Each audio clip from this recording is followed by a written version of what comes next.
Everybody say,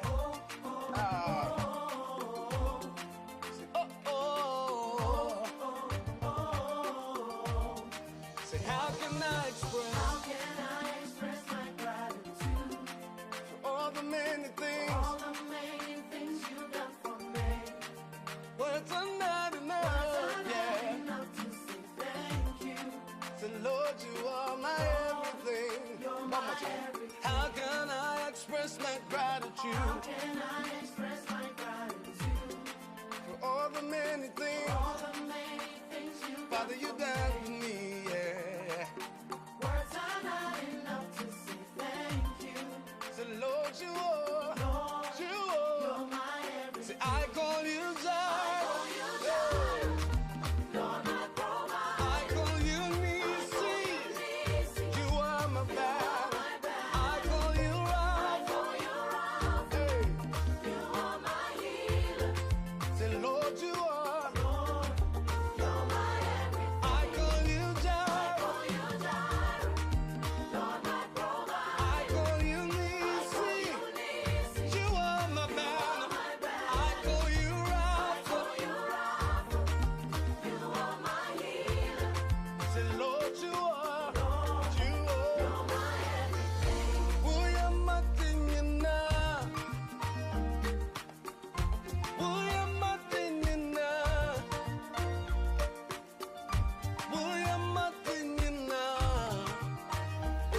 The Community and the Law, live on Facebook at BWTV and at BWF Solicitors, live on YouTube at BWTV and at BWF Solicitors. This afternoon, we're going to look at the very critical question: when can your child who's lived in the UK for a continuous period of 7 years apply for settlement? Things change every day when it comes to immigration matters, and I believe this is the platform for you to find out what has happened, what's going to happen, and how we deal with all those situations. Welcome to another edition of The Community and the Law, brought to you by BWF Solicitors.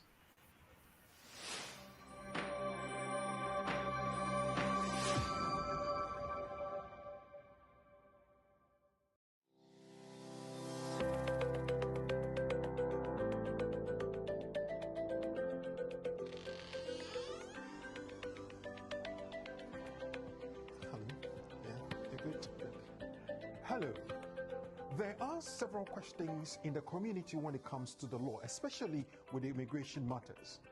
That is why I'm inviting you to join us on the program, The Community and the Law, live on BWTV and brought to you by BWF Solicitors, our trusted partners when it comes to the law. We are going to have a very massive discussion on some of the issues of immigration matters that bother you. And they have the opportunity to meet you live on the program to explain to you all the updates that have come from the Home Office and also address your questions and concerns that you might have when it comes to the law. The Community and the Law is brought to you every Saturday between 4 p.m. and 6 p.m. UK time. We're live on all social media platforms, YouTube, Facebook, and LinkedIn, at BWF Solicitors, at BWTV, and of course, we urge you to share the program and invite others to join us. Remember, it's at 4 p.m. to 6 p.m. every Saturday, live on BWTV. You have your questions. There are answers. So join us, learn, and empower yourself on the program, The Community and the Law. So pick up the phone and dial 0208 493 7345. Or you can send a text 07950 422 780. It's The Community and the Law. My name is Oreku Frimpon, and I am your host.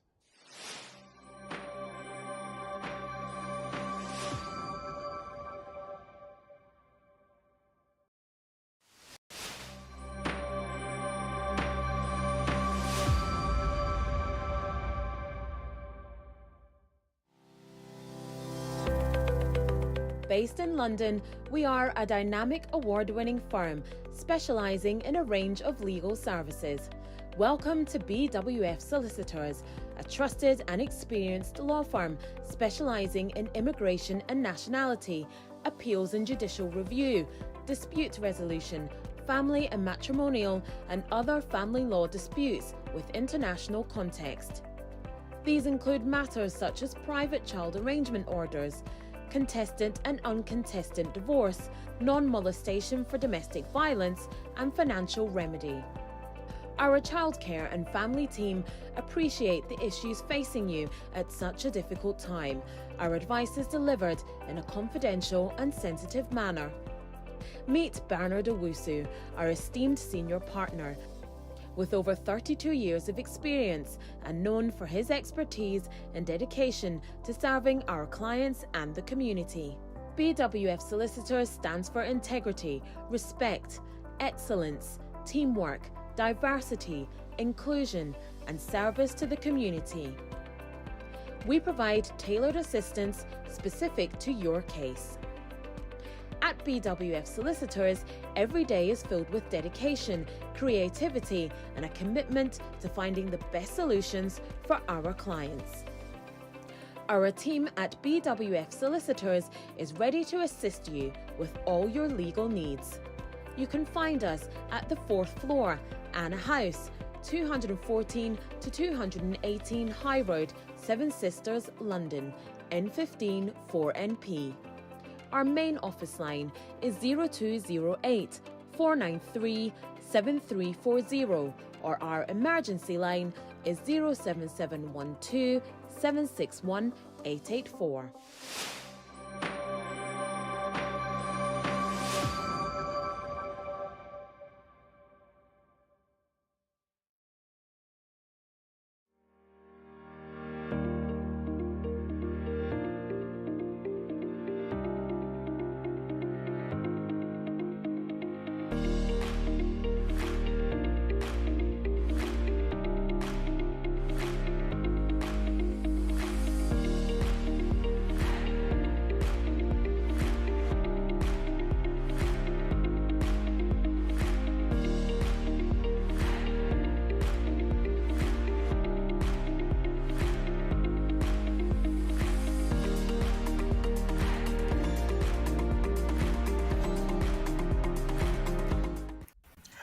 And we are live. Good afternoon to you, and a very warm welcome to another edition of the program, The Community and the Law, brought to you by BWF Solicitors, our trusted partners when it comes to the law.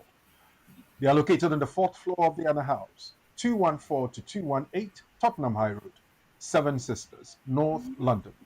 Call them on 0208 493 7340. You can get them Monday to Friday between 9:30 in the morning and 6 p.m. What do you do with them? When it comes to immigration matters, when it comes to understanding of the law, appeals and applications, and the rest of it, talk to BWF Solicitors because they will give you the solution.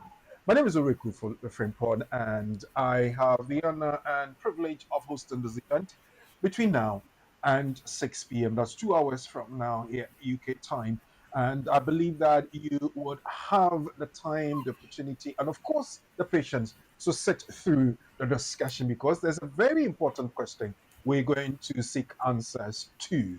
And we are looking at, when can my child who has lived in the UK for a continuous period of 7 years apply for settlement? I'm asking this question because earlier in the week, there was an update that we'll be looking at. So mark it down. So then I'm asking, are we talking 5 years? Are we talking 7 years? Are we talking 20 years? Are we talking 14 years, 12 years, or what? These will be looked at. And I have the honor and the privilege of introducing a resource person and guest, a partner of BWF Solicitors, a lawyer, a mom, and a good friend of the community, lawyer Eunice Echampon. Lawyer, good afternoon. Good afternoon, Oriku. How are you? I'm doing well, thank you. How are you too? By God's grace, we are all doing well. We I thank God hope for all the your mercies. side is well too. Yeah, we're doing so quite well, and we have a very critical question to ask you this afternoon. So just sit back, relax, because we'll be coming, and as they would say, we will be bombarding you with all our questions, and I believe that you have the time Of and course. the opportunity to answer them for us. That's fine. Right, thank you. So, viewers, yes, lawyer Eunice Echampo is our resource person and guest coming from the stables of BWF Solicitors, which is going to help us with a major question, the question that I posed earlier on: when can my child who has lived in the UK for a continuous period of 7 years apply for indefinite leave to remain here in the UK? Now, most of you who have listened to me and have heeded to my advice have been using the services of BWF Solicitors. And I want to say thank you so very much. And those of you who also heed to my invitation and join us every Saturday afternoon between 4 p.m. and 6 p.m. UK time are here again. And I believe you're going to invite other people to come join us so that we can get into this together. So those of you who have joined us, we are live on Facebook at BWF Solicitors and at BWTV UK. On YouTube, we are live at BWF Solicitors and BWTV UK. So when you come in, do the rightful and the needful. Like the page, share the link for us, and also invite people to come in. If you are new to the channel, what I will ask you to do is to like the page, click on the notification button, and answer the question whether you want to be notified whenever there's content on this platform. Yes, I would want you to enjoy that because it's so beneficial to the community, especially when it comes to immigration matters. And we're doing that courtesy BWF Solicitors. So those of you who are here, let me see if I can welcome a couple of you before I go into the updates that we have. Naomi Bua is on and live with us. Hello, good afternoon to you as well, Naomi. Thank you for your time and the opportunity for us to come your way as well. Good afternoon, everyone. Ade Taribo says so. That's on Facebook. Thank you, Ade. And the next one we have, Ade continues to say, please kindly share the video when you've joined. That's timely, and I believe we're going to do that, all of us. So share, and let's improve on the algorithm. Let's get as many shares as we can get today so that this very important question we're going to have answers to will be of benefit to so many people. As an update that has come, so tell people to come in because we're going to offer you some explanation and the rest of it. Now, good news for EU pre-settled status holders. Those who were previously refused settlement because of a break in continuous residence, there's something new.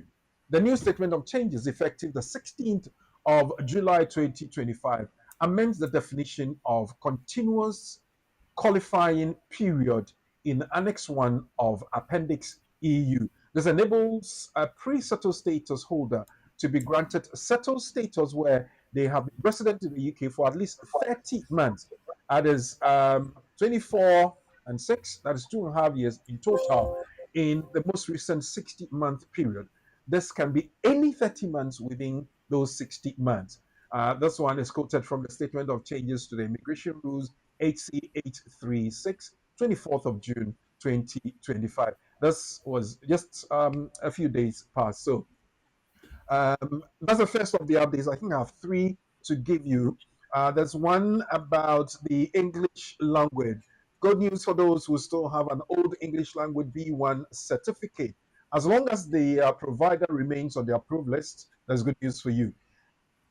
And again, going to the statement of changes, this now accepts historic B1 secure English language test as long as the provider remains on the approved list. Applicants can rely on a past B1 result even if the test was taken several years ago, eliminating unnecessary retesting for settlement and citizenship. That is also from the Statement of Changes to Immigration Rules HC 836, dated the 24th of June 2025. Now, leave the third one. The student graduate. So obviously there are 4 of them. This is the third one for student graduate partners who we now being told can apply at the same time as their partner for graduate route. Partners of students or graduate visa holders can now apply simultaneously as a principal applicant rather than waiting until leave is granted. Appendix student paragraph ST 3.1 and appendix graduate paragraphs GR 11.1 to 11.2 have been rewritten to reference appendix relationship with partner, removing ambiguity over timing and documentation. Sorry, this is also from the H836 dated the 24th of June 2025. So this H836 has a lot of things that we need to update ourselves with. Fortunately, as we said, lawyer Eunice Champon is here. Lioness, these are three Yes. bits of the many that have come. Good news, Andy. Definitely good news. And as we always say, when the immigration rules need to be amended, the government or the Home Secretary, who we have now as Yvette Cooper, her team will now bring up a statement of changes to Mhm. reflect whatever changes they want to make as part of the immigration rules. So on the 24th of June, which was this Tuesday gone, they introduced a new statement of changes to sort of propose what they are going to amend as part of the immigration rules and then the effective dates. So you will see that they don't come into effect immediately, but there are dates on which they have Mhm. proposed to let these laws come into effect, or they will be enforced on those dates. And so the first one being the EU settlement scheme. Those who have pre-settled status in the UK usually would be able to apply for settled status once they have clocked their 5 years, or they have been able to show that they've lived in the UK for a continuous period of 5 years. So continuous period means that you have not lived outside of the UK for a certain period of time. And usually they would say that you should show that you've been in the UK for at least a 6 month period over a 12-month period. So in each 12-month period, you shouldn't be absent from the UK for at least 6 months. And once you are able to show that you've been residing in the UK for that continuous period of 5 years, then you should be granted settled status. But it's good news in terms of the fact that now this statement of changes is now saying to us that even if there has been an absence of 6 months within that 12-month period, you can still go ahead and apply for your settled status, and it will be granted to you because it's all part of the agreement they had with the EU when they were coming out, that they were going to secure EU nationals and their family members who were already living in the UK. So then there shouldn't be any hindrances to those who are already here or those who have brought their family members to applying for settlement here in the UK.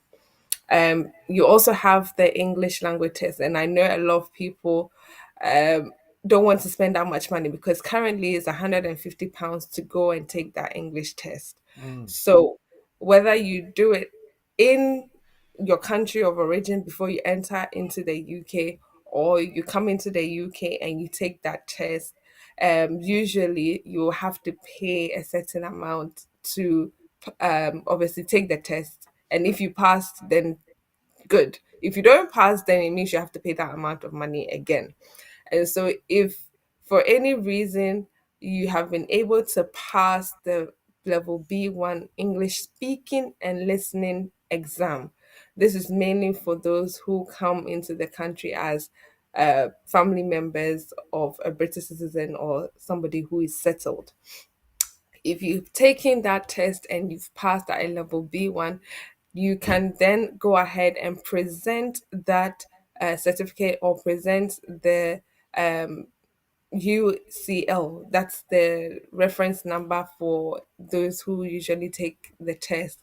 You can present that as a reference for any future applications, as long as the should I say the regulator or the test center which you took your test at is still operating. And so if it's still an approved test center by the Home Office, even if you took it 3 years ago, it should still be valid, because we all know that usually once you have taken an English language test, after 2 years it expires.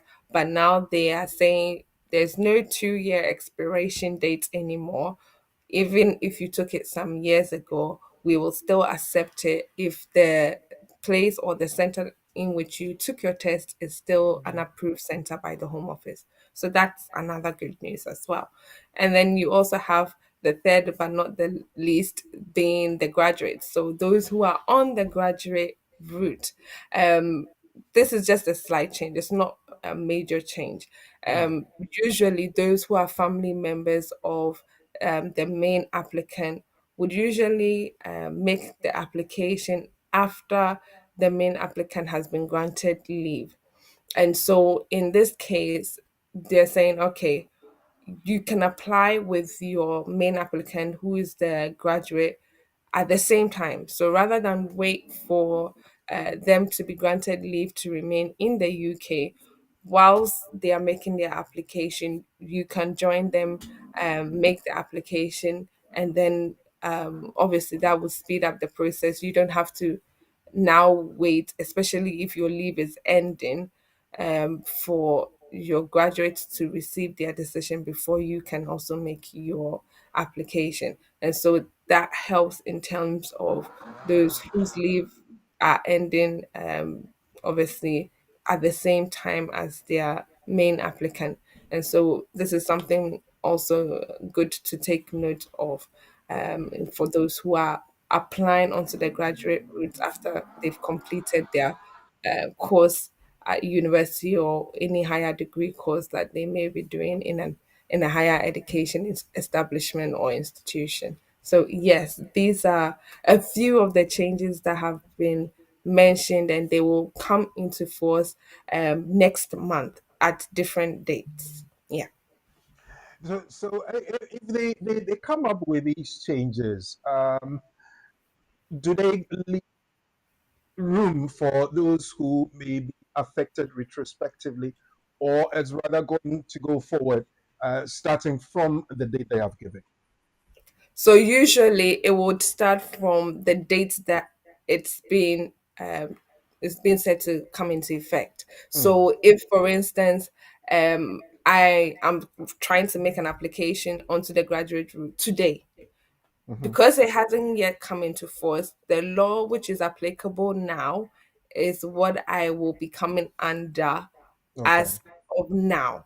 So, of course, if they're saying that I can't make the application as a dependent, so I'm a dependent wife of a graduate who graduated 2 months ago, I'm making the application on the basis that he's now been granted the leave to remain under the graduate route. Usually, these decisions take about 3 weeks to come through, so it's not as if they are going to take 6 months to make the application. I mean, to make the decision. So once they've made the application and the decision has come through, I, as a dependent, can now make the application to remain here in the UK as their dependent. But I cannot do it at the same time as them because this law has not come into effect. Okay. All right. Yeah. So those of you who would want any further explanation to these updates and a few others that we have not highlighted, you can contact BWF Solicitors on 0208 493 7340, 0208 493 7340, or emergency situation 077 127 61884, 077 127 61884. Or you can visit the social media platforms where you get BWF Solicitors, Facebook, YouTube, Instagram, and TikTok, and the rest of it. BWF Solicitors are trusted partners when it comes to the law. People have used them and they have had good results and given some good feedback. We have one Patricia who says that I've been a client with lawyer Eunice and her team at BWF Solicitors for the past 3 years. They have proven to be up to date on most important immigration rules and changes that have been from the Home Office. This has allowed them to provide better service, leading to positive outcomes for their clients as they target individual circumstances. I highly recommend their service if you require immigration advice and guidance. Thank you very much, team BWF Solicitors. Well, you mentioned Lawyer Eunice, and she is our resource person and guest this afternoon. Lawyer Eunice, yeah, you have even, Yes. as Patricia is saying, updated us with some new things that are coming from the Home Office. Thank you. Yes, so Patricia is one of my clients, and she came at a point in time when she was previously granted derivative rights, and then she had to switch onto the leave to remain route because at the time, those who were on the derivative right route were not being offered settlement. So settlement came as a result of Brexit, and the UK made a deal with the EU to make sure that even those who are on the derivative right route will be able to obtain settlement. And she had now gone, I think, 5 years into the leave to remain route, and she had long forgotten about the derivative right. And so she was hoping that because of the case of Akin Senya, she would be able to hop back onto the derivative rights route and then obtain settlement. But unfortunately, because she had leave to remain, she couldn't hop back onto the Akisenya route. And so, because of that case, she became a client and she said to me, "Do you know what? I'm going to stay with you." And now she's got her indefinite leave to remain and she's a happy woman. Well, thank you very much. You bring smiles to the faces of people, and when we get such feedback, it also encourages other people to be working with you. Yes, those who have experienced the services of BWF solicitors attest to it and give that feedback. So, Patricia, congratulations, well done. I know if there are any changes that really would affect your situation, Eunice will not hesitate to let you in on that. Thank you very much, BWF Solicitors. I keep saying, just keep calling them 0208-493-7340. They work Monday to Friday between 9:30 in the morning and 6 p.m. Um, you will not be disappointed. Please come in. And you are welcome even when you pick up the phone to call. Well, BWF Solicitors, thank you very much. We're moving to our lessons this afternoon. Earlier in the week, you made us aware of a case, but versus the Secretary of State for the Home Department 2025, England and Wales uh, CA, that is Court of Appeal case number it's about EX1B and EX2 of Appendix FM to the immigration rules. What are we saying? An overstayer seeking leave to remain in the UK as a partner of British citizen or someone with indefinite leave to remain will normally be refused unless there are insurmountable obstacles. Big word. Insurmountable obstacles. What does it mean? It means the very significant difficulties which will be faced by the applicant or their partner in continuing their family life together outside the UK, and which could not be overcome or would entail very serious hardship for the applicant or their partner. The threshold for such an application is always very high. Well, it's a big word, insurmountable. The threshold will be high, but we can't let it drown us because there is a way around it. Lioness, please break it down. Yes. So usually I know that a lot of people, when they have overstayed their welcome here in the UK, they want to find routes and ways and means by which they can remain in the UK. And one of the most popular routes is the spousal route. So if I'm married to a British citizen or somebody who is settled here in the UK, sure, there must be a way that I could get my stay here in the UK. Hmm. Yes, there must be a way, but the requirements may not be met if, in your case, it is just a British spouse that you're relying on, or just a settled person that you're relying on. And so the Home Office have, under the immigration rules, requirements that have to be met before you can be granted leave to remain. And usually, when you come and see a solicitor, they would advise you, if you are making the application based on your partner who is British, then the best place to be is back home. Go back home and then make the application and then come and join your spouse here in the UK. If there is a child, then maybe you can make the application from the UK rather than going back outside of the UK.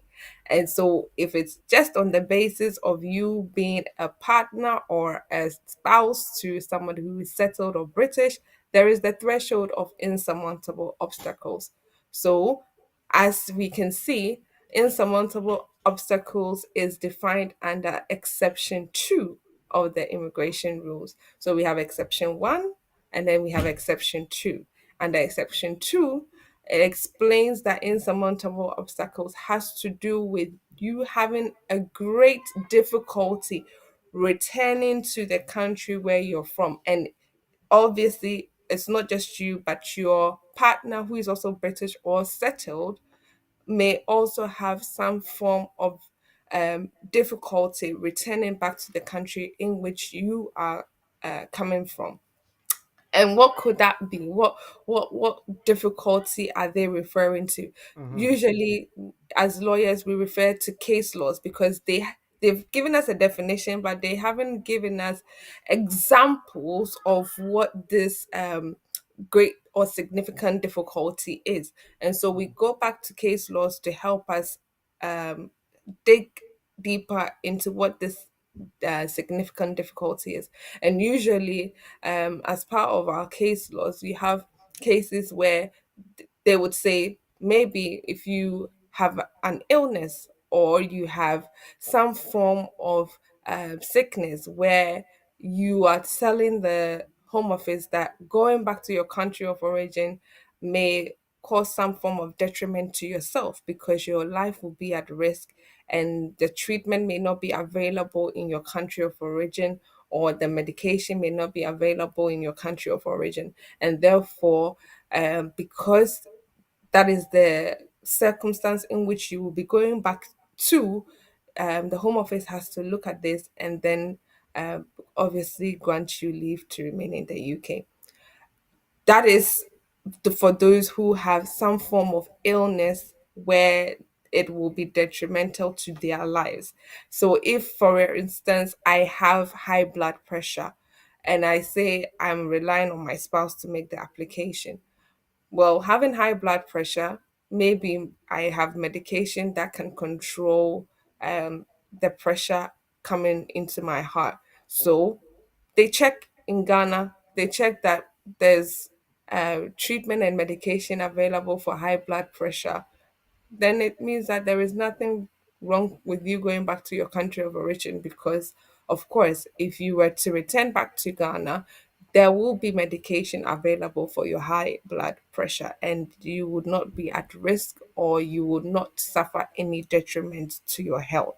So that is the way they usually assess these things when it comes to looking at whether there is some significant difficulty in terms of the applicant.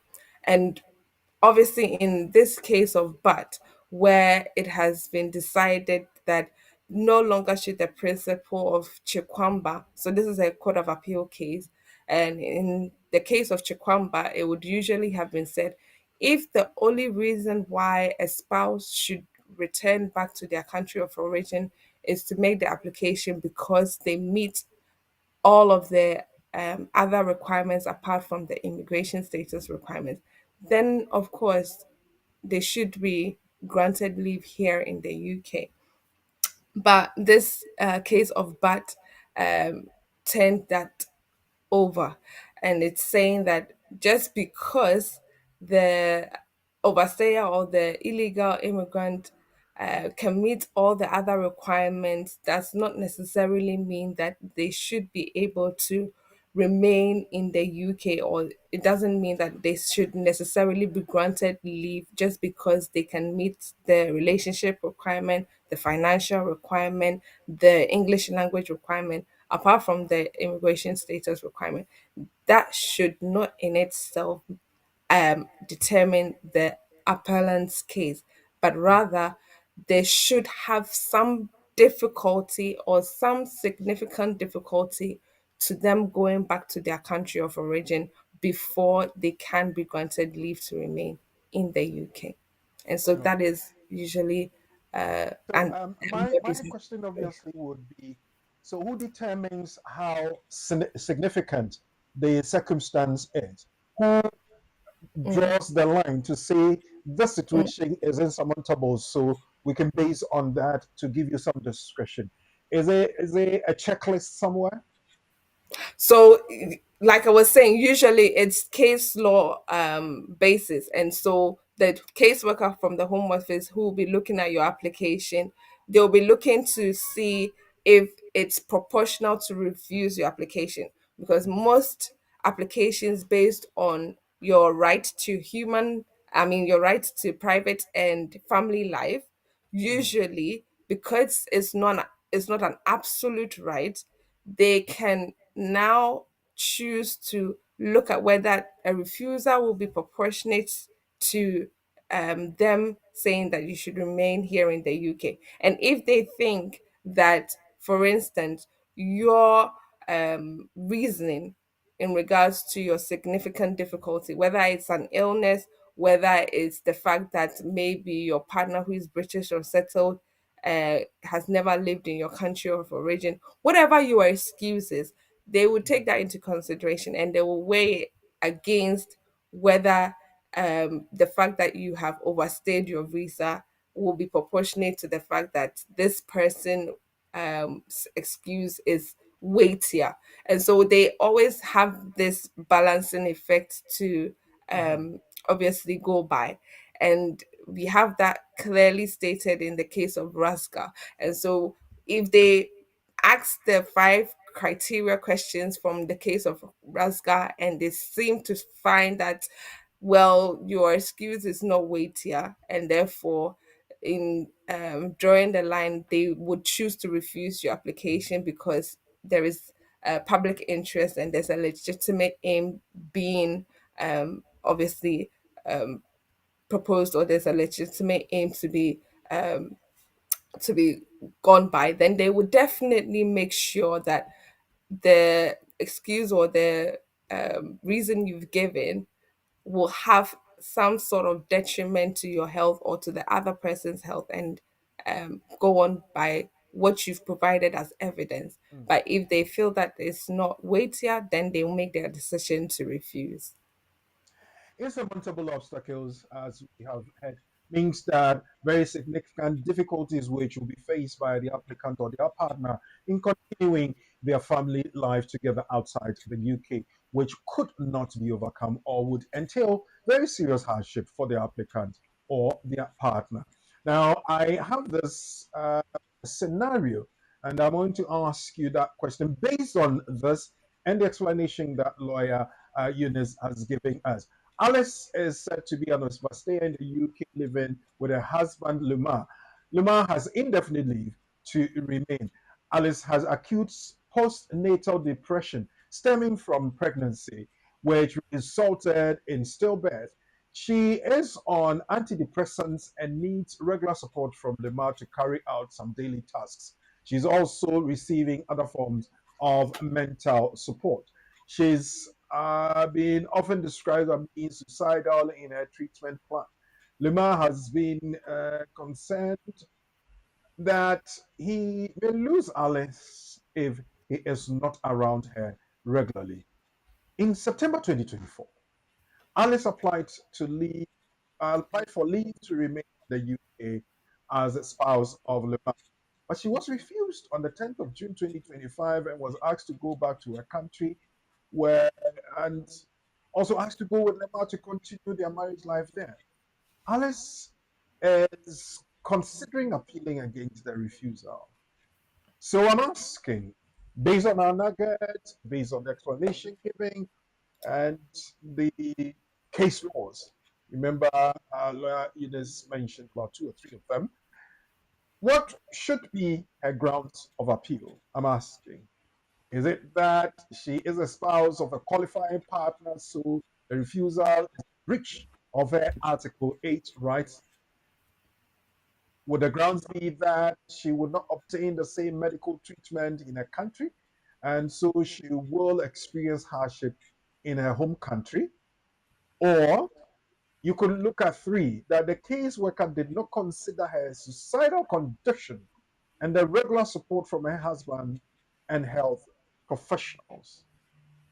Which one would be the grounds with which, or upon which, so to speak, Alice could have her appeal granted? Think about that. We're going to go into the discussion. So when we come back after the short break, we will be asking the question, when can my child who lived continuously in the UK for 7 years apply for indefinite leave to remain? Remember, it's the Community in the Law is brought to you by BWF Solicitors.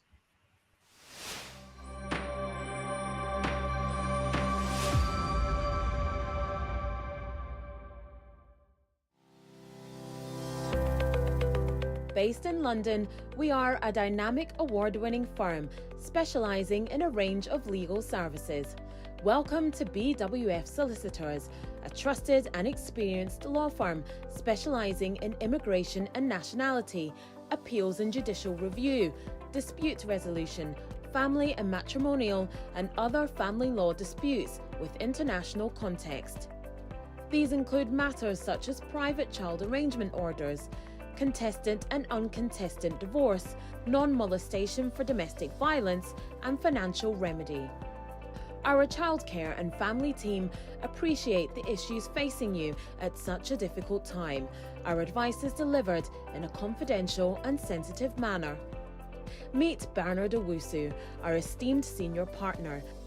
With over 32 years of experience and known for his expertise and dedication to serving our clients and the community. BWF Solicitors stands for integrity, respect, excellence, teamwork, diversity, inclusion, and service to the community. We provide tailored assistance specific to your case. At BWF Solicitors, every day is filled with dedication, creativity, and a commitment to finding the best solutions for our clients. Our team at BWF Solicitors is ready to assist you with all your legal needs. You can find us at the 4th floor, Anna House, 214 to 218 High Road, Seven Sisters, London, N15 4NP. Our main office line is 0208 493 7340, or our emergency line is 07712 761 884.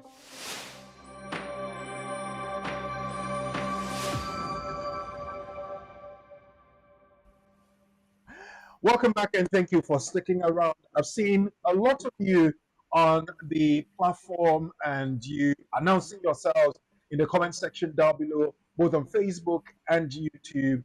And I appreciate that so very much. Chiliduma, you're doing a very good job.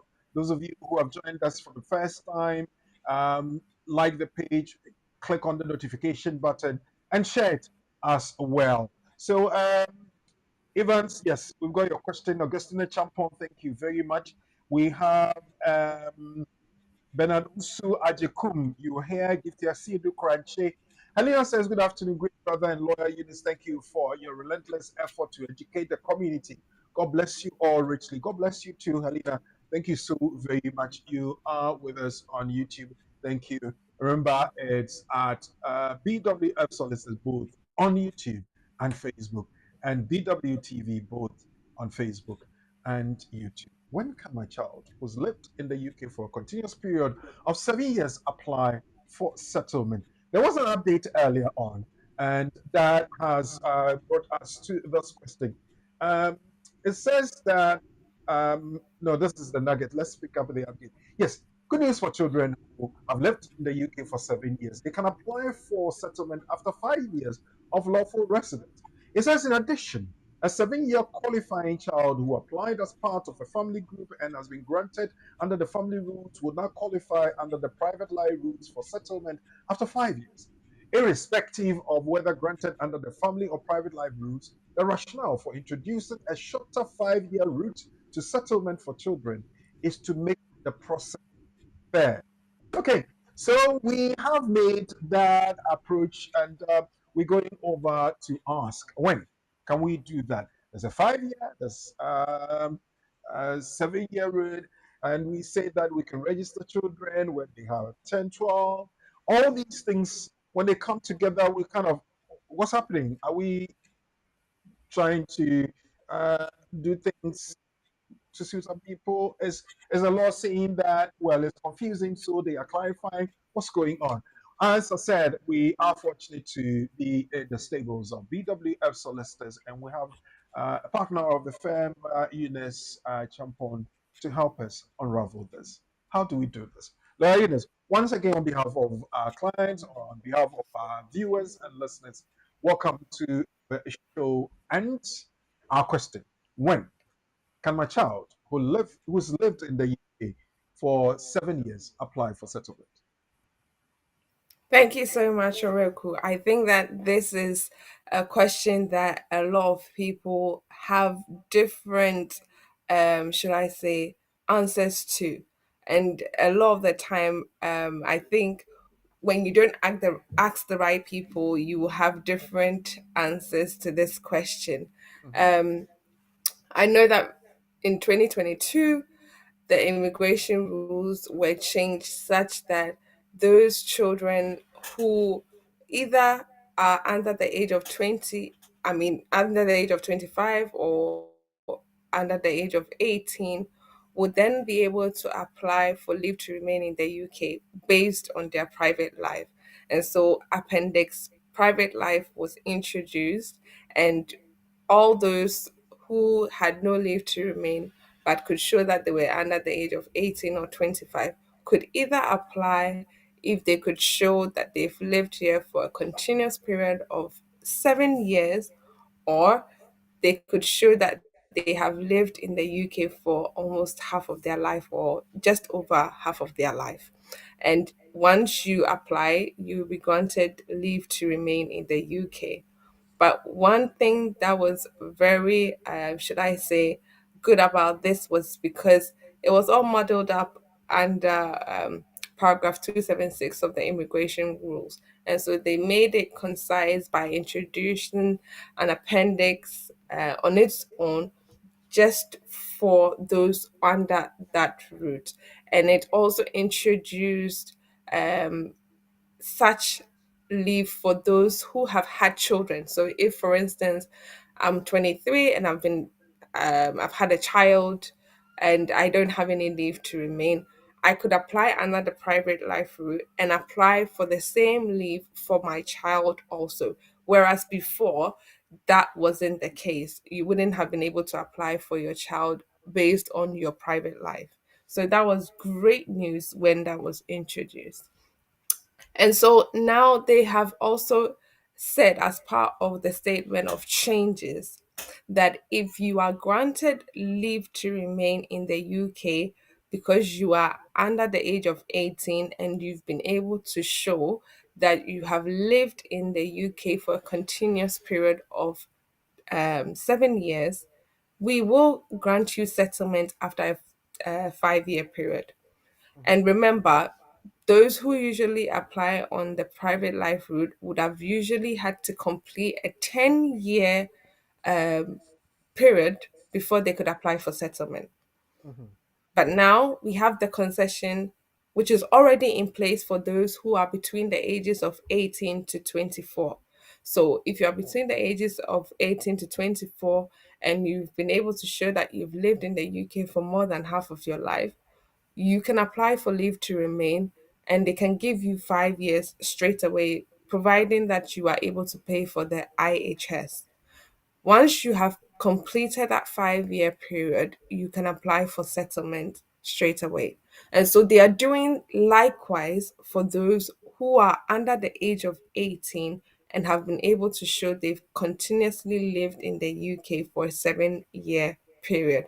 And so it makes sense for them to do the same for those who are under 18 as well. And so they're saying if you've been able to show that you've lived in the UK for a continuous period of 7 years, once you've completed a 5 year period, we would allow you to apply for settlement, or we would allow you to apply for indefinite leave to remain in the UK. um, for many of us, we would know that once a child is 10 years old and they've been able to show that they were born in the UK, they can apply for registration to be British. Mhm. And so you may not necessarily have to complete that 5 year period if your child is 10 and is registering to be British. Maybe it will be more so for those who were born outside of the UK, where different rules apply because they cannot apply for British citizenship after they've turned 10. So we'll delve deeper into it as we look into our subject for today. So let me ask then that a child born in the UK who has um, lived here for 6 years, for instance, Mm. waiting for the seventh year to apply. With this new introduction, would the parents be okay to apply for that child now? Okay, so when you look at Appendix Private Life of the immigration rules, it Mhm. states clearly that where a child has been born in the UK, they may be able to apply for settlement right away. Right. So Okay. if they can show that they have lived in the UK for a continuous period of 7 years, then they can apply for settlement straight away. But there is the clause of continuous period. Mhm. So the law also defines what they mean by continuous period. And when you look directly at appendix private life to the immigration rules, continuous period is such that you are able to say that within a 12-month period you have not been absent for at least 6 months. Also, they want you to show that they have not removed you or deported you from the Mm. UK. So, removal is different from deportation. Removal is when the Home Office says, well, you're an illegal immigrant, we're taking you out of our country. Deportation has to do with somebody who has committed a criminal offense and they have been sentenced to a period Okay. of 12 months or more. So, if you have not been imprisoned and been sanctioned by the laws of this country, then you will not be deported. So, if you haven't been removed or deported, you will have met that continuous period of 7 years.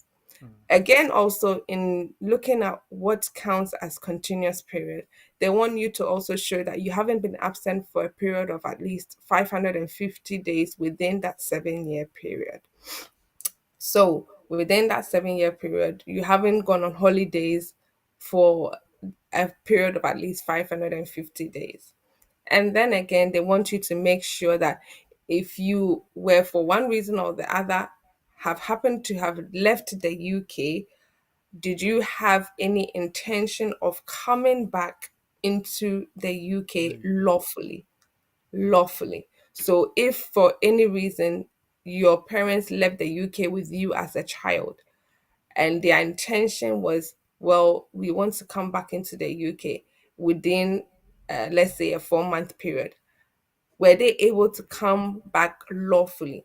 If they were able to come back lawfully, then you can count that time towards your 7 years. If not, then it means that your clock will have to start again because you would have broken that continuous Okay. 7 year period. So they are saying you must show that you have resided here for a continuous period of 7 years, and if you were born here, we want to see evidence of the fact that you have built that life here in the UK. And in so doing, we may be able to give you settlement once you've applied for your leave here in the UK. So that is for those who are born in the UK. Different rules apply to somebody else who may be born outside of the UK as well. Okay. So then it brings us to this point of private life. Those probably who were born outside of the UK and has been brought to live in the UK for a considerable period of life, and want to argue that they would have formed private life. Are we looking at certain circumstances? Are we looking at a length of time? What are we looking at in our definition of private life? Okay, so usually when the rules talk about a child who has lived in the UK for a continuous period of 7 years, they are usually referring to a child who is under the age of 18. So we are not referring to a young adult who is between the ages of 18 to 24. We are referring to a child. And Okay. in those circumstances, if I have my child brought from Ghana, for instance, I have come to live in the UK. I have lived here for a considerable amount of time. I've been granted leave to remain in the UK. And now I've decided to go and bring my child. My child has now been able to join me here in the UK. Maybe I'm on my 10-year route to gaining settlement. My child has lived here for, say, 5 years. On my next 2.5 years, which is maybe my third one, my child would have also clocked the 7 years, because by that time they would have been able to clock their 7 years, I mean, here in the UK. So when making the application, am I making the application as the child being my dependent, or am I making the application on the basis that they are applying on their private life? Because I've gone to get the child from outside of the UK, or the child has joined me from outside of the UK, Mhm. in most cases, if that is the case, then that child will be making the application on the basis that they are my dependent, because there are two different routes. There is the parent or the child route, and then there's the private life route. Mhm. So if I'm a child and then I'm applying because maybe I've lived in the UK for a continuous period of 7 years, in this situation, I have to be able to show, one, that I've lived here continuously for a 7 year period. Two, that it will be unreasonable for me to leave the UK because I have formed private life here in the UK. Mhm. In that case, if the caseworker looks at the evidence that I present with my application, they are likely to grant me 30 months, which is 2.5 years. As a child, I would usually be granted that 2.5 years on the 10-year route. But with this new amendment coming into play next month, I would only have to apply for 5 years. So 2.5 years and then another 2.5 years. So that means I'll apply twice before I am given indefinite leave to Indefinitely. remain on the third go. So, as a child who has joined my parent here in the UK, would I follow through with my parent, or would I follow through on the private life route? I would advise you to follow through with your parent on the child route. If for any reason the parent happened to come into the UK with the child on a visit, and they have both remained here without question, and literally we would Mhm. say they've overstayed their visit. If that is the case, and let's say the child was one when their parent brought them on a visit and they haven't got anything, then we can say that this child will be applying for leave to remain for the first time, and the parent will also be applying for leave to remain on on the basis of this child. So this child is applying on the basis of their private life to say that they've lived here uh, on the basis that they've overstayed their visit, but Mhm. they are able to show by way of school letters or GP letters that they've lived here continuously for a period of 7 years. And it would be unreasonable for the Home Secretary to remove them from the UK because they have formed family and cultural and social ties here in the UK. And so you have to be able to show evidence of these ties that have been formed in order to make the application based on your private life. And then as a parent, you will be making the application on the basis that your child has lived in the UK for a continuous period of 7 years, and therefore, either that you are the sole parent in their lives or that you have direct access to that child. And the reason why I emphasize that you'll be making the application at the same time is because you both overstayed and you're both having to make this application together. And so, usually, once a child is granted, they would grant the same to the parents as well. And usually, it will be 2.5 years, which is 30 months. And in the case of the child, they have to only go twice to be granted indefinite leave to remain because um, they have said that they are introducing this new law. And so therefore, after 5 years, this child who may have come here with a visit visa may now apply for settlement and then go ahead to apply for citizenship at a later stage. Because they were not born in the UK, they will not be able to apply for citizenship at the age of 10. But at least um, once their parent has been able to apply for settlement, they may be able to apply for citizenship with their parent once their parent is ready to do so. And this is usually done on another basis as well. So for children born outside of the UK, they would have to follow through with applying for leave to remain 30 months, then another 30 months before they can apply for settlement.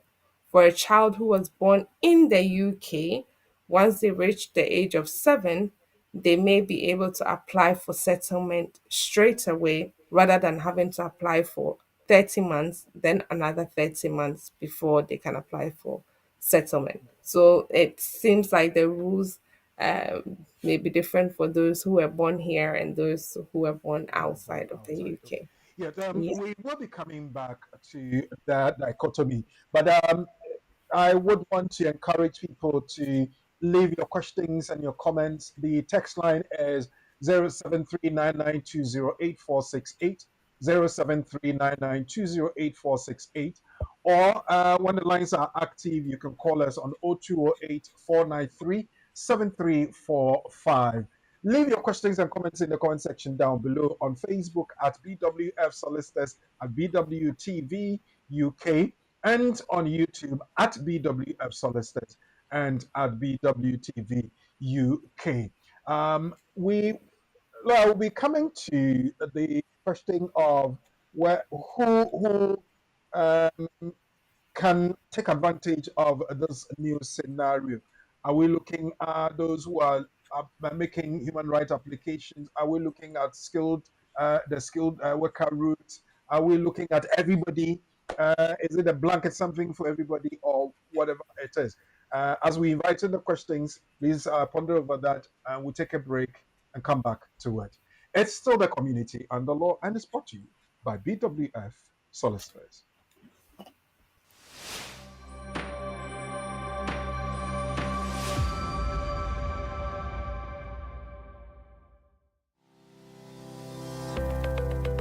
Based in London, we are a dynamic award-winning firm specialising in a range of legal services.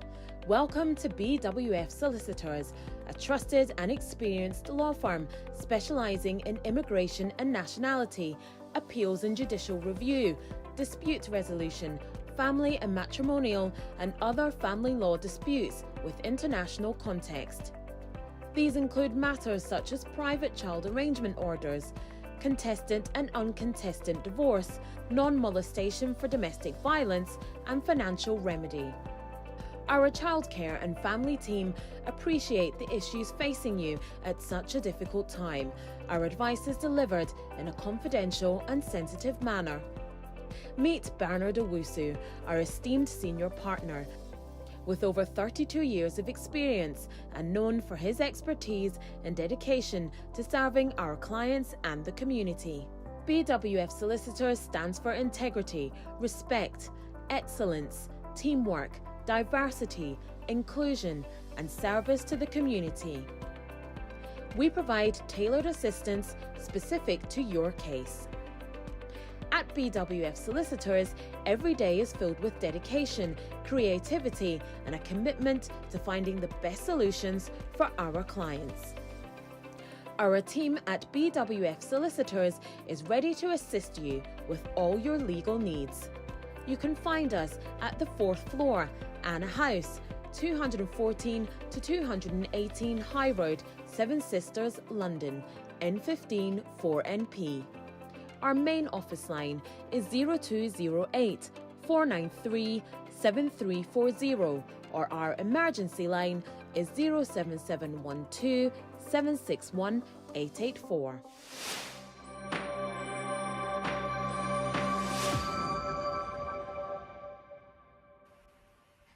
Yes, you're still with us on the program, The Community and the Law. This afternoon, our topic is when can my child who's lived in the UK for a continuous period of 7 years apply for indefinite leave. Earlier on, we gave you some updates that have come and will be taking effect in the month of July 2025. Now, let's quickly pick some of those and come back to that. Children who have lived in the UK for 7 years, it said that you can apply for settlement after 5 years of lawful residence. That's what we are discussing. So we'll come back to that. There's one for student graduate partners. They say student or graduate visa holders and their partners can now apply simultaneously as the principal applicant rather than waiting until leave is granted. Appendix paragraph ST 32.1 and appendix graduate paragraphs GR 11.1 to 11.2 have been rewritten to reference appendix relationship with partner, removing ambiguity over timing and documentation. Another update as we went through those who still have an old English language B1 certificate, as long as their provider remains on the approved list, can continue to use those certificates that has appeared in the Statement of Changes to Immigration Rules HC 836, dated on the 24th of June 2025. There's also the EU pre-settled status that has been updated. The new Statement of Changes, effective the 16th of July 2025, amends the definition of continuous qualifying period in Annex 1 of Appendix EU. This enables a pre-settled status holder to be granted settled status where they have been resident in the UK for at least 30 months in total in the most recent 60-month period. This can be any 30 months within those 60-month period. The Statement of Changes to Immigration Rules HC 836, dated the 24th of June 2025. But in our main discussion, we have been looking at the one for children, and lawyer Eunice Ankara, Achampo. Why did I say Ankara? Lawyer Eunice Achampo is helping us go through that. Before we went on the break, I asked whether it's for those who are making the human rights applications are the only ones that are being considered here, or is a blanket for everybody? Lawyer Eunice. Yes. So to answer your question, simply everybody. So usually the basis for which you'll be making the application will mainly be because you are able to show that you formed private life on your own. Mhm. So this application is not dependent on a parent, is not dependent on your skilled worker main applicant, is not dependent on anybody but yourself. Okay. And so if I came in here as a student and I had a child, it could be that I was a student, it could be that I was a main applicant as a healthcare worker, and I've had a child and things didn't work out. I didn't have further leave to remain in the UK. I've become an overstayer. I basically do not know what to do, but I have this child and I'm looking after this child. If that is the case, once the child turns 7, this child can make an application on the basis of their private life. You will have to show that they have lived here continuously for a period of 7 years. So if they were born in the UK, you will provide evidence of their birth certificate. If they were not born in the UK, you can still go ahead to show that they've lived here for a continuous period of 7 years by providing letters or evidence from their school. So, most children who go to school in the UK, you either have to pay for dinner, which is their lunch, or you would have to go for parents' evenings and the like. So, this is something that can be gotten from the school. You can easily tell the school you want a letter to show when the child was enrolled and that you've been attending parents' evenings and so on and so forth. And they can easily do that for you.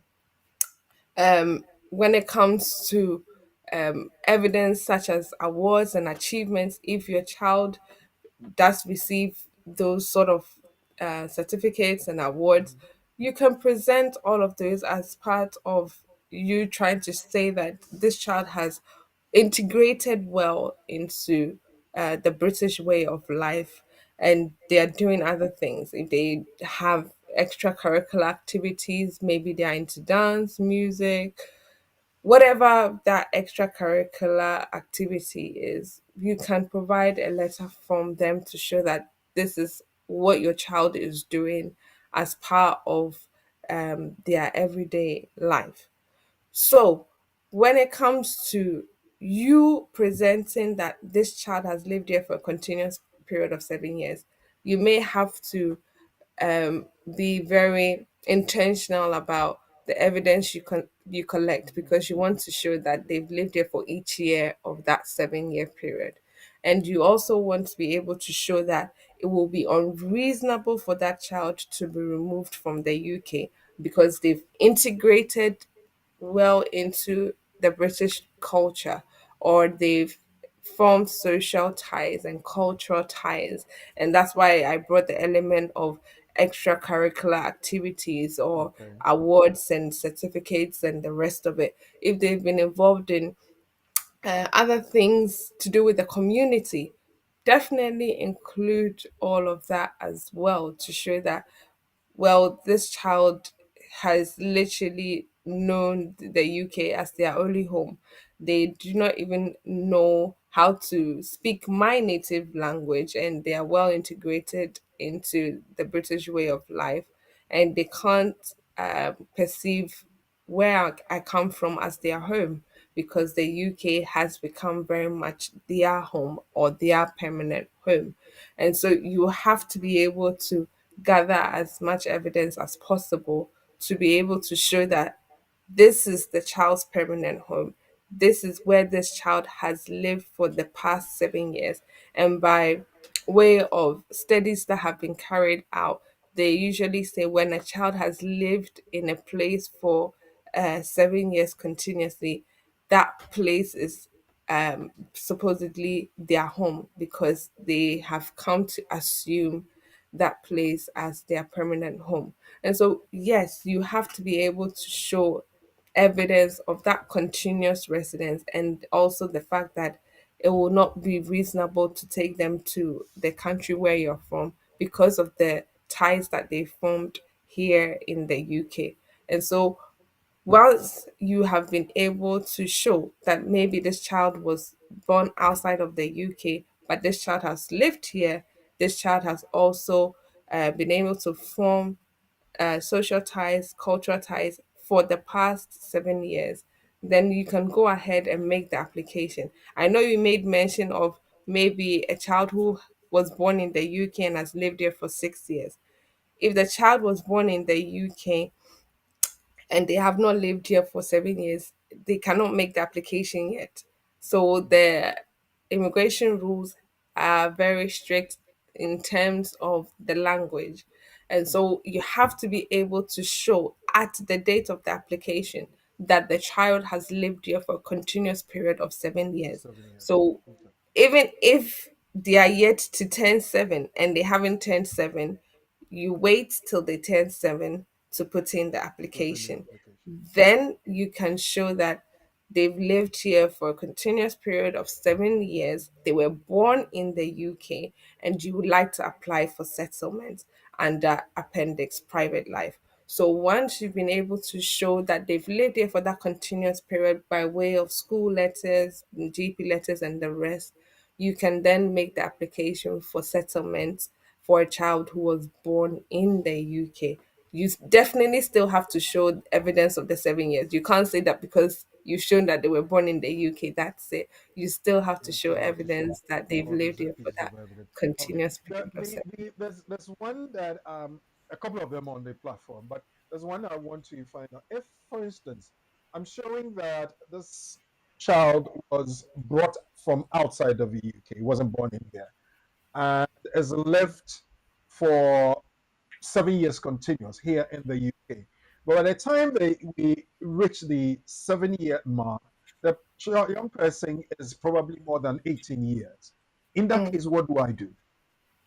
Okay, so then we are moving from the child threshold to the young adult threshold. Okay. And so once you move to the young adult threshold, it means that you have to be able to show that the child has lived here or the young adult has lived here for more than half of their life.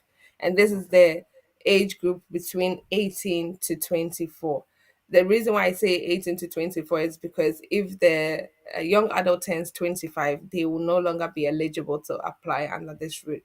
So, as long as the young adult is between the ages of 18 to 24, Hmm. they can make the application based on their private life, having lived here for more than half of their life.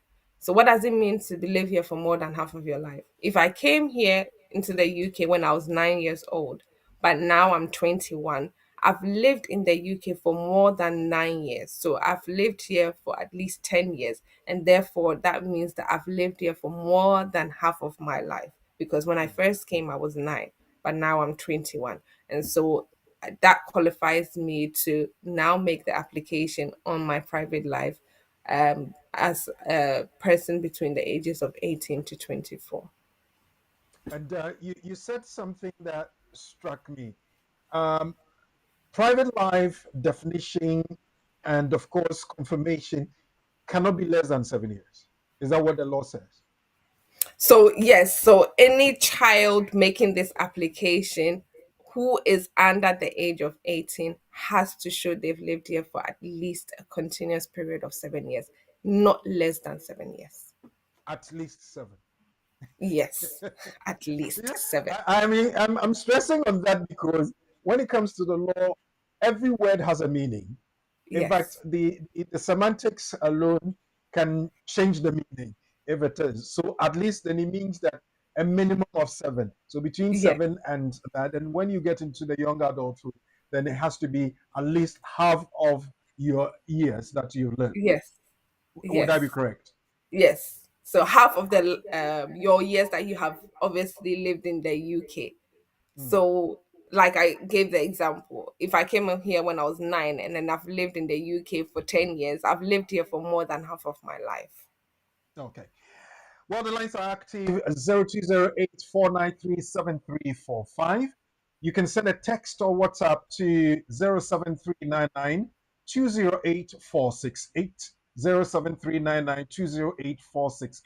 Remember, it's brought to you by BWF Solicitors. And on Facebook and YouTube, you can leave your comments at BWF Solicitors and at BWTV UK. We've got a couple of them. Evans Watch starts off for us. If one would be eligible for indefinite leave to remain on the 5 year care visa route, but two of their children dependents would have been living in the UK for 4 years and about 9 months, and a baby who would have 2 years by next would have lived here 2 years by next year when the indefinite leave to remain is due. Do we have to apply for extension for the two children who have lived 4 years and about 9 months since they will not have lived in the UK for 5 years? Or there's a way out. Also, the baby has not got a Ghanaian passport, has only got a British birth certificate. Is the baby eligible for indefinite leave to remain by next year when their parents are due?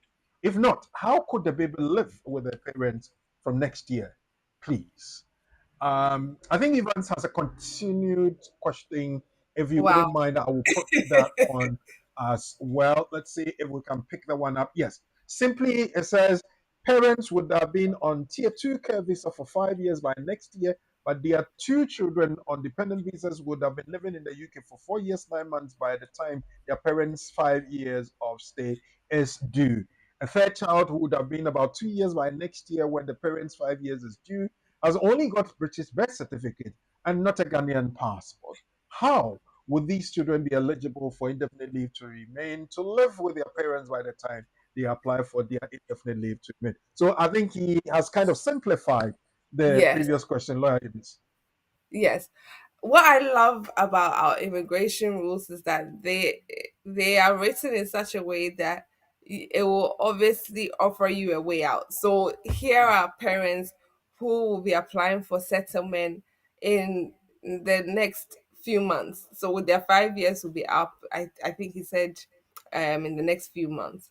Hmm. And you have the children who have only lived here short of 3 months, and so he's asking, do I have to now apply again for these children to have the leave to remain, or can I apply for settlement for my children to also have the same as me? Of course, you would be applying for settlement at the same time as the children. And Hmm. so what the immigration rules does is that, for instance, if I'm a dependent, they have the eligibility requirements that have to be met, and then they have that of the main applicant. And in this case, he's saying that the parents came here as a skilled worker. So, as a dependent of the skilled worker, if my main applicant or my parent has now satisfied the immigration rules, has lived here for a 60-month period, and has been able to meet all of the other eligibility requirements, as a dependent, I will be making the application at the same time as my parent because they are also due for settlement.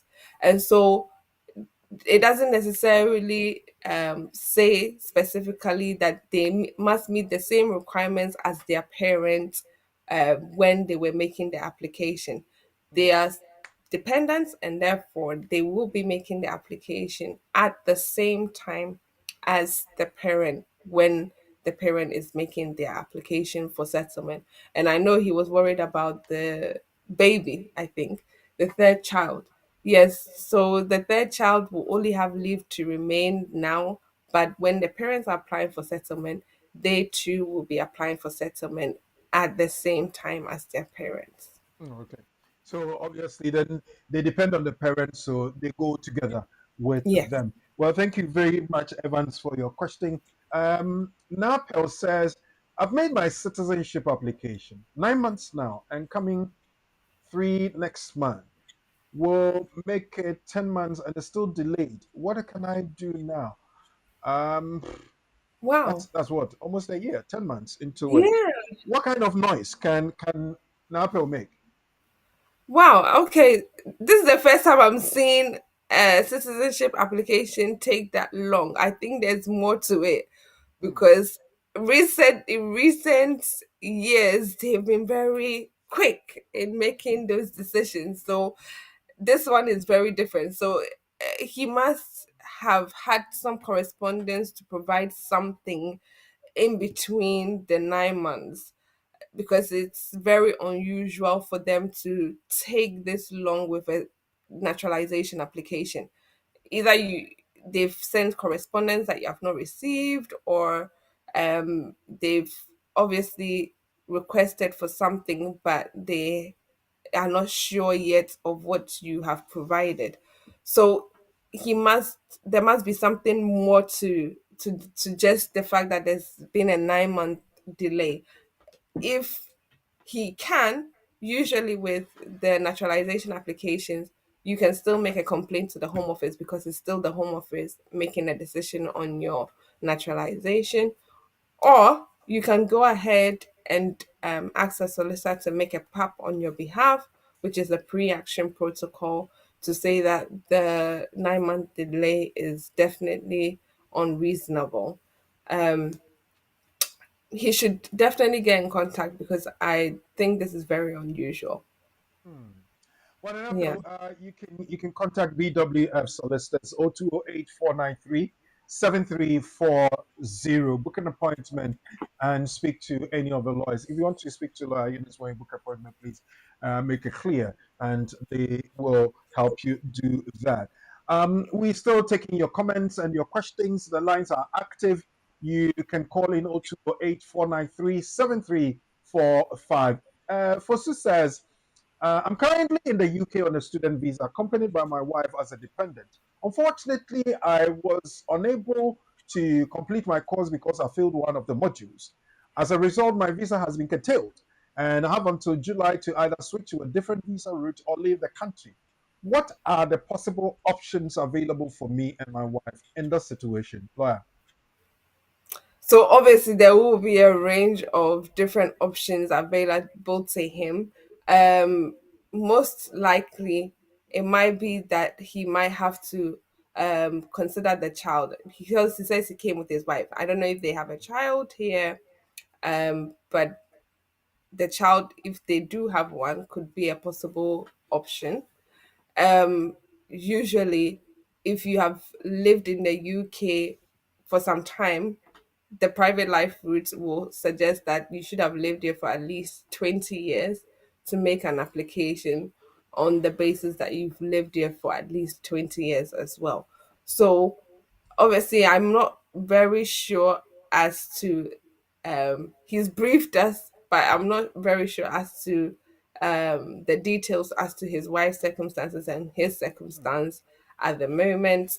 And so I wouldn't want to say anything that is an assumption rather than him telling me the fact. So if he would want to book an appointment, um please, Mr. Fusue Beneza, book an appointment and let us know the full details and the facts, and then we can take it from there. On the back of that, let me ask, if somebody has a graduate visa, the person's taking advantage of the 2 year extension and still has not found a job that would kind of give them the chance to continue to stay here, what do they do? What options are available to those people? Mm. And this is something that happens quite often. This is not even a rare situation. This is something that happens quite often because you've actually been put on this graduate route as a way of you looking for a job or looking for some sort of work that will provide you with a COS.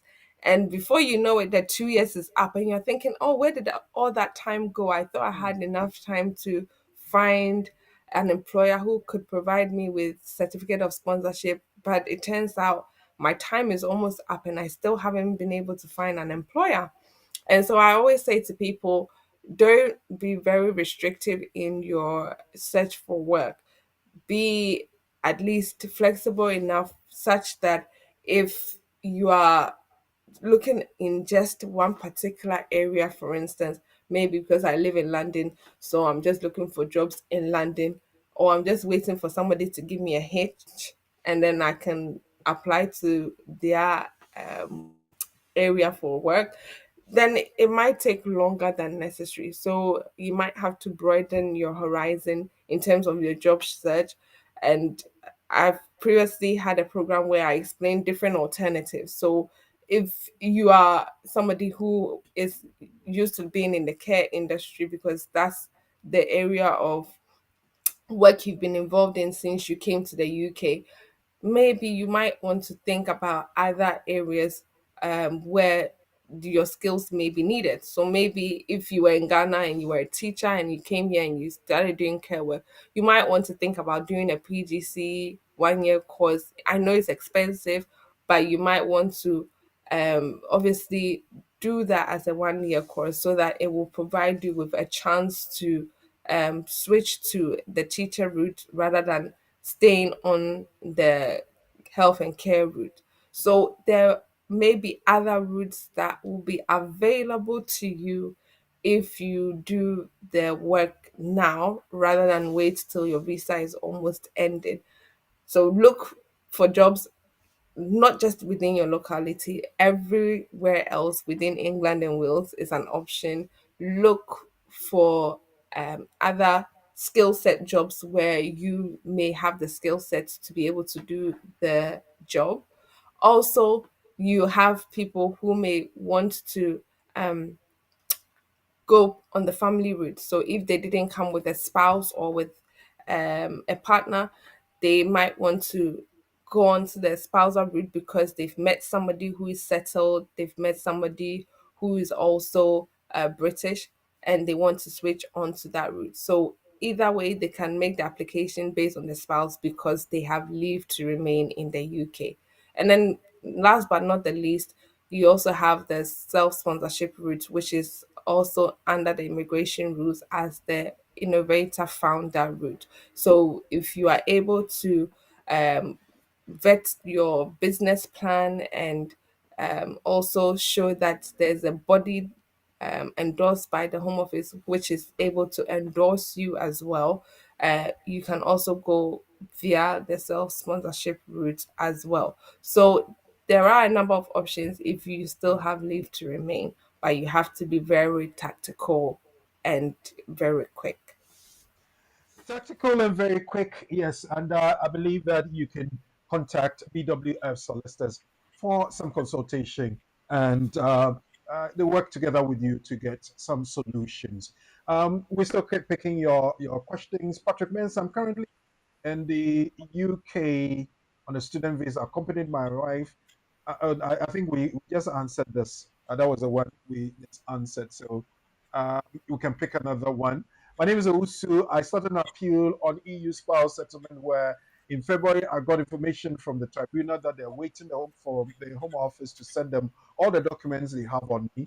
And that should be by 9th of March 2025. Up until now, I haven't heard from either their lawyer. Even if I call the lawyer, he doesn't pick up and he is in charge of my email. I want to ask, should I wait until when I get to hear of them? And also, if I don't hear from the lawyer, what is my best option? Lawyer. So usually in this case, I would say definitely call the lawyer. I know he was saying that I don't hear from the lawyer, but in this case, that's the main reason why you've obviously had a representative um, handle your case. So if you know from the tribunal that they were supposed to send something by March of 2025, then you would definitely need to contact the lawyer to make them aware that this is what you've received from the tribunal, and therefore you want to make sure that everything that is needed has been sent to the tribunal as soon as possible. And in most appeal cases, once the Home Office has sent their bundle off to the court or to the tribunal, they're waiting for your side to also send your bundle to the court.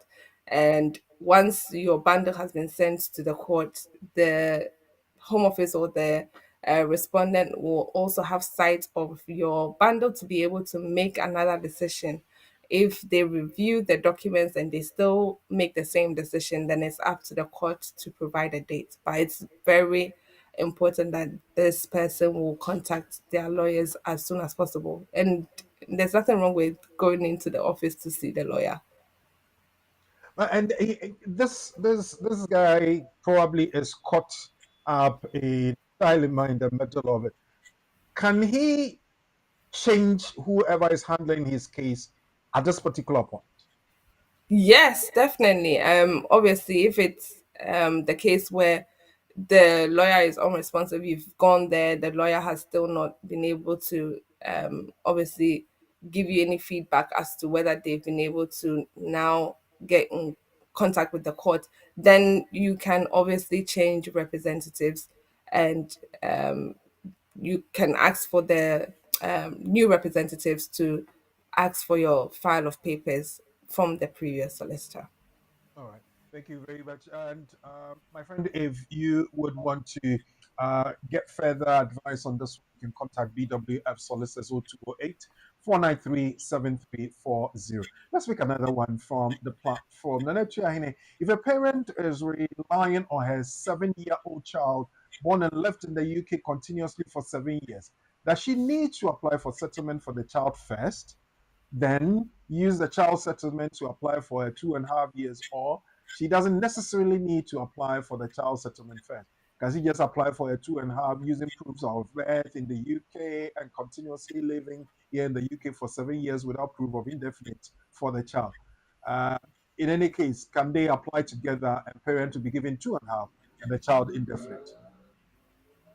Yes, so I think in my explanation, I was saying that they can both apply at the same time. So Mhm. if the child is a child who was born here in the UK and has lived here for a continuous period of 7 years, they can make the application on the basis that they are applying for settlement, and the parent is also making the application as a parent under Appendix FM, that they have a child that they are looking after who has lived in the UK for a continuous period of 7 years. So they can both make the application at the same time.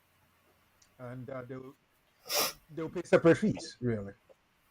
Yes, they'll be paying separate fees because the fee for settlement is just over £3,000, and then the fee for leave to remain is 1,321 plus IHS, which is over £2,500. So altogether, you're looking at about 3,900 for the leave to remain application. That's quite expensive. Yeah. Obviously, there's nothing you can do about it now. Those are the fees. In any case, if you have any questions, as I keep saying, contact BWF Solicitors and they'll help you. Grace Mensa is asking this question on behalf of a friend who is a dependent on a skilled worker visa person. Unfortunately, the main applicant just sent a divorce certificate a few weeks to their renewal. What advice would you give, lawyer? And I always say that when it comes to um, relying on somebody else for your application, it's one of those tricky ones where you have to be sure that this person is not going to let you down at some point. And so here is a typical scenario of somebody who has come here with their husband or wife, and now they've been given a divorce certificate that they no longer want to remain in the marriage, and hence, because they are here as a dependent, their immigration status is directly affected. So, if, for instance, I came here as the spouse of a skilled worker, the very fact that I am no longer married to this person, that means that my leave to remain is basically curtailed. And so it begs the question of how then do I regularize my stay here in the UK. If for one reason or the other, this person has issued you with a divorce certificate and they themselves have not yet made an application, then I would say that if you can switch to the skilled worker route yourself, because maybe you've also worked within that industry as well, then of course speak to your employer and see if they can offer you a certificate of sponsorship to be able to switch to that route. Also, there are those who would want to have some time before they make such an application because they are not sure how quickly they'll be able to get a COS. Then go ahead, put in an application to buy you time. Most times, people will put in a fee waiver because they would want to later on make an application on the basis of a child who is settled here, or a partner who is settled here, or a partner who is British. If you do put in a fee waiver application, then you have to make sure that you are putting in a human rights application after that decision has been made. And also, when it comes to those who have sufficient money, I would always say that you can try the self sponsorship route, or you can try the student route as well. So I know the student route does not need to lead to settlement, but at least you are using that as a means to remain in the UK. So you can switch to either the student route, where you only have to look for a course and you only have to show that you have the finances to pay for the course fees for the year. And if you are looking at the self sponsorship routes, then you must be able to have an endorsing company or body endorse your business plan and your business idea to be able to go on to that route. So there are a number of options, but you need to obviously act quickly, like I said before. Act quickly, decisively, and get things sorted out. We'll take one more. I think Citizen Kwejo. Okay, two more. Um, I'm a spouse of a Ghanaian diplomat, Secretary of Administration. I have NI. How can I work? Do I need e-visa? Share code or anything from the Home Office before I can work, or I can use my diplomatic mission card as evidence of stay and to work? Like, So if you're a spouse of a diplomat, that's one thing I like about diplomats.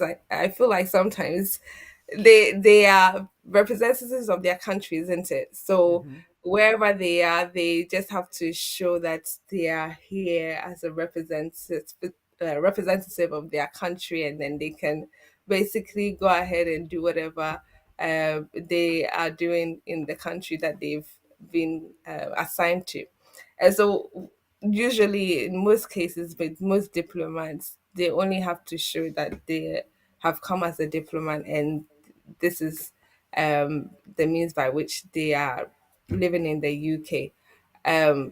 They don't necessarily have to show any e-visa like some of us.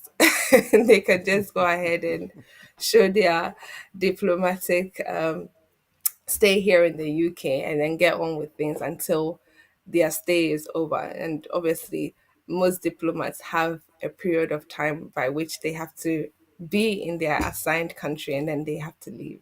So that's also one. Let's take, for instance, that I am the spouse of a diplomat or a dependent of a diplomat. I've proven that. I have lived here for uh, they have a name for that, for the period of the post, Yes. and is up to 5 years. Does that lead to indefinite? So usually diplomats will not apply for indefinite leave to remain like normal immigrants who've come here on the basis of settlement, because they have been assigned for, let's say, a period of time. Mhm. They know that they are government officials and they have to move from country to country. Yeah. So they will not necessarily have the right to apply for settlement like somebody who has come in here, let's say, on the skilled worker route and knows that as part of the skilled worker route, they can apply for settlement. So they don't have that right, or they don't have that privilege to apply for settlement unless they came on a completely different route. Okay. Well, the expression I was looking for was a duty tour. They come on a Okay. duty tour. So Yes. evidently, maybe from that, you say you're on a tour, so you can't stay. Um, the very last one, and we go for a break and come back to our quiz question. Kofi is on a 10-year root settlement as a father of a British child. He is now married to a new partner who is currently on a graduate visa, which is expiring soon, and they are expecting a baby. Can my partner switch to be a dependent on my visa while her current visa is still valid? And once the baby is born, can the baby also be added as my dependent? Additionally, what will be the immigration status of the baby if they are born after the mother's visa has expired? Lawyer. This is a very complicated one. I know. I know. I wish I could make a tree. So he's now on a different route because he's a parent to a British child. Then he has what? A partner who is currently on the graduate visa, Mhm. and she has a baby. So that's not his partner at the moment. Or let me see. So he's now married, okay, to a new partner. So he has direct access to his British child. He's now married to a new partner who is having a baby soon. And he wants to find out if this new partner can switch onto his route, and whether the baby can also switch onto To his the route same. as Right. well. So, Mr. Citizen Kwejo, this person that you're describing, they are themselves, they are dependent on somebody. They're already depending on somebody, and now they want to add other dependents onto the route. No, unfortunately, he's applied as a parent of a British child. Because he's applied on as a parent, it doesn't allow for him to add dependents on, unless he's settled. So if this person who is um, on as a parent is now settled, then he can apply for his spouse or his wife to now join him on the partner route. In terms of the child that he has with the wife, because the wife is on the graduate route, the child can also remain on the graduate route with his missus. But as to the fact that he will be bringing his new wife and child onto the parent route, unfortunately, that's not possible. We can go on and on and on and on, and time will beat us. They say time and tide waits for no man, and we can never be exceptions to this very wonderful rule. But earlier on, I mentioned to you that we had a scenario of Alice. Alice is an overstayer in the UK living with her husband, Lemar. Lemar has indefinite leave to remain. Alice has had acute postnatal depression stemming from pregnancy, which resulted in stillbirth. She is on antidepressants and needs regular support from Lemar to carry out some daily tasks. She is also receiving other forms of mental health support.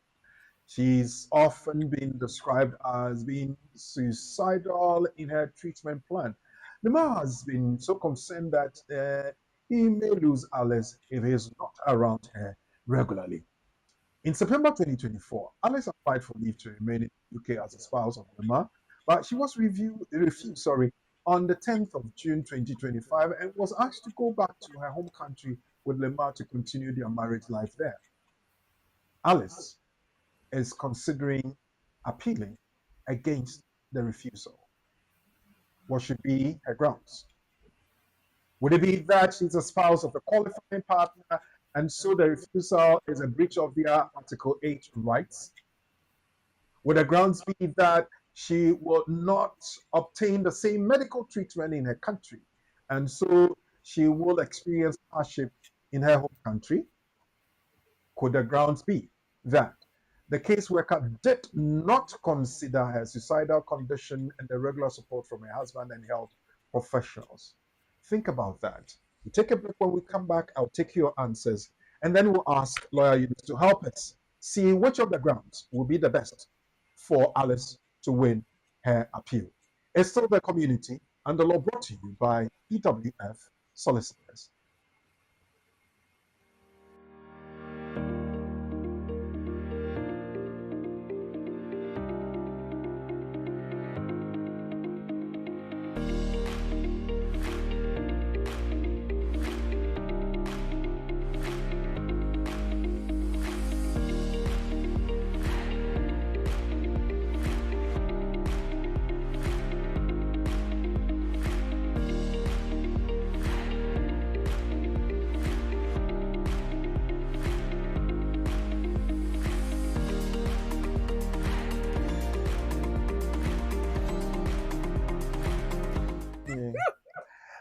Yeah. Okay. Welcome back. We're still moving on, soldiering on for God's country and our survival, obviously.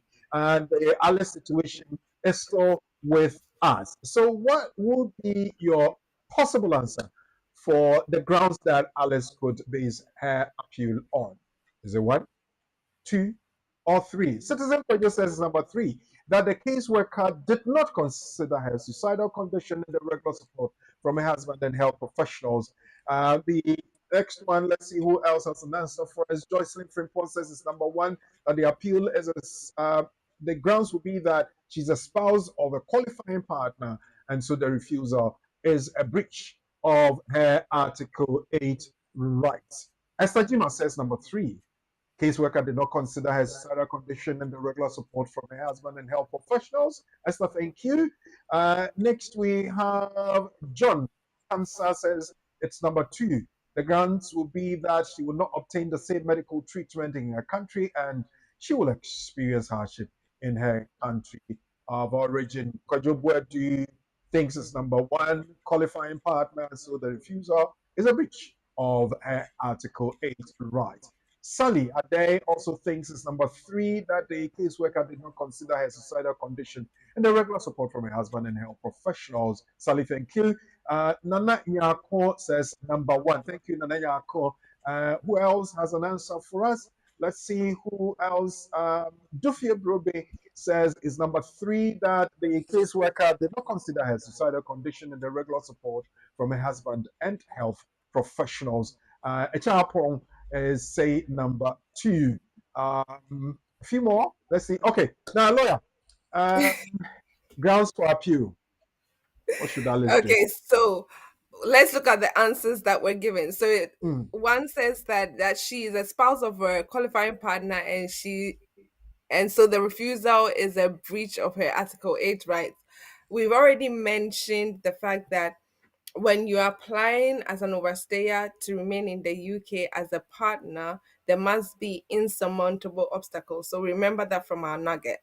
And in this case, insurmountable obstacle has to be such something which is very significant, a very significant difficulty to you and your partner returning back to the country where you're from. And I've previously said that based on case law, it has to be very high. So it could be that you are very ill and the illness that you have or the treatment that you are receiving may not be available in the country where you're from, and therefore it will be detrimental to your health and your life may be at risk. Um, so we know for sure that definitely number one is a no because there has been no insurmountable obstacles, and so we can't say that definitely because she's just a spouse she should not be refused. She has to also meet that insurmountable obstacle threshold. So answer two says that she will not obtain the same medical treatment in her country, and so she will experience hardships in her home country. I mean, it could be that she has researched and she's realized that where she's from, there's no way she'll be able to obtain um, medication at the amount that she's receiving it at. Maybe it's grossly expensive in her country of origin.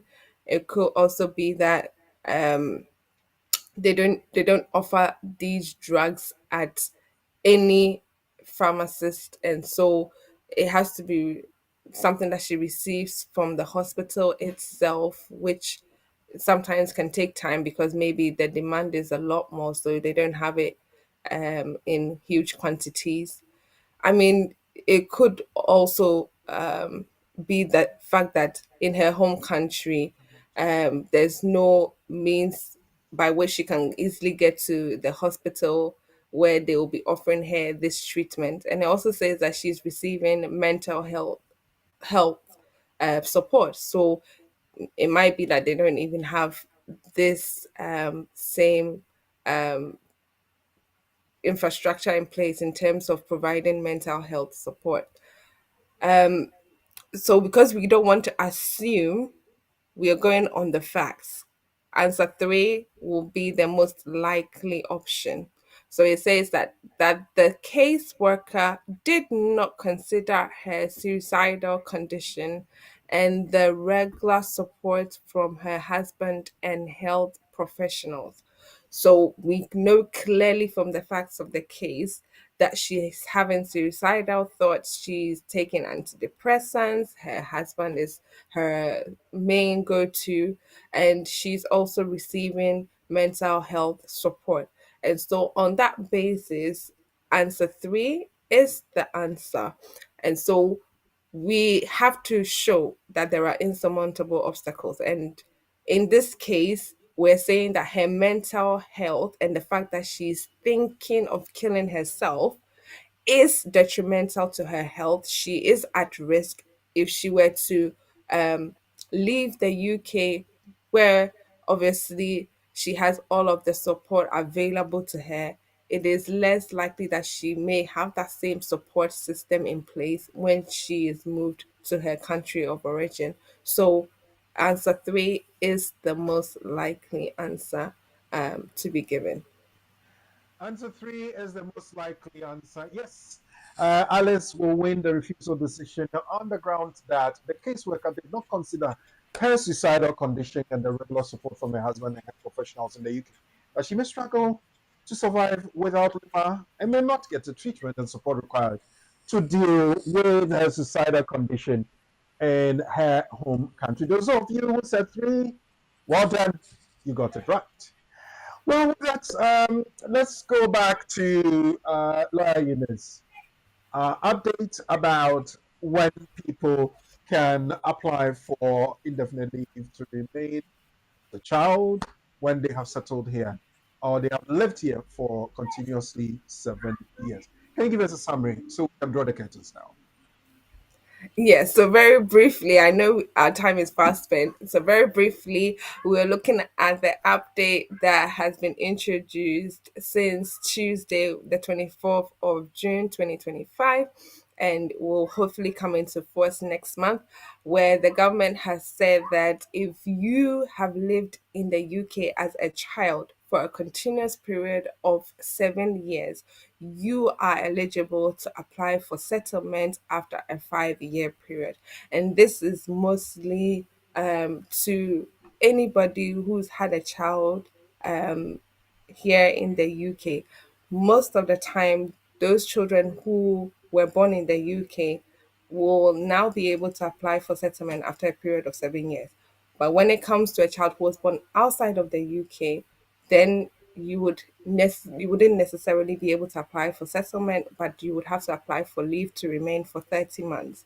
So if you are able to show that the child who you've brought from outside the UK has lived in the UK for a continuous period of 7 years, has also shown that it will be unreasonable for them to be taken to their country of origin, then once the child has completed 30 months twice, they can apply for settlement or they can apply for indefinite leave to remain on the basis that they have lived in the UK for a period of 7 years based on their private life. So it's important that as much as possible, you are able to gather the evidence that shows they've lived here continuously for that period and that will be unreasonable for them to be removed from the UK. That's it in a short summary, and I hope that as many of you as possible who joined us today will join us same time next week. Well, need I say more? As many as joined us. And I want to believe that you invite other people to come join us because it's been a wonderful experience learning from the lawyers who know what they are doing. We're talking about BWF Solicitors, our trusted partners when it comes to the law. BWF Solicitors, thank you so much. And thank you, we thank you for allowing us to use your platform and your expertise to help our compatriots. And we're also thanking God for the life of our senior partner, Uncle Ben. We're thanking Lawyer Eunice, Lawyer Asma, all the other legal friends, so to speak, in the stables of BWF Solicitors. Thank you so much for helping us to understand things as they are. And especially this week, when there have been several updates, you have not hidden them away from us. You've opened them up, and we've had a very lengthy discussion. So once again, Lawyer Eunice, thank you so very much. And to Sheila and Krapavo, and of course my indefatigable producer, Professor Ade, want to say thank you to you for helping bring us another show. And to you out there, what would I have done without you? I want to ask that you come join me again same time next week for another edition of The Community and the Law. My name is Oreku Frimpong. Good evening.